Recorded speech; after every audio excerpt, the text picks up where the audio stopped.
નવસારી જિલ્લાના જલાલપોર તાલુકાના એરુ ગામમાં સુરતના કસાઈઓ મળીને ગૌહત્યા કરવાના છે। મળતી માહિતી આધારે નવસારી, સુરત અને બારડોલીના ગૌરક્ષકોએ પોલીસને સાથે રાખી એરુ ગામની ચાચર શેરીમાં રેડ કરતા એક ગાયને કસાઈઓ કાપી નાખી હતી, જ્યારે 2 ગાયને બચાવવામાં સફળતા મળેલ છે।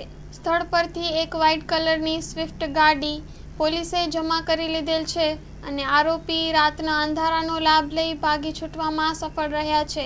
ગુજરાત રાજ્યમાં આટલો કડક કાયદો હોવા છતાં કસાઈઓ બેફામ ગૌહત્યા કરી રહ્યા છે। નવસારી જિલ્લાના ગૌરક્ષકો માનનીય ગૃહમંત્રી હર્ષભાઈ સંઘવીને અપીલ કરે છે કે આપ પોતે જૈન છો અને જૈન ધર્મમાં પશુઓ પ્રત્યે કેટલી લાગણી હોય છે, તો આપ આ વિષયમાં કડકમાં કડક પગલાં લો અને આરોપીઓનું જાહેરમાં સરઘસ કાઢી એમના વિરુદ્ધ ફરિયાદ દાખલ કરે એવી ગૌરક્ષકો અને સનાતન પ્રેમીઓની વિનંતી છે।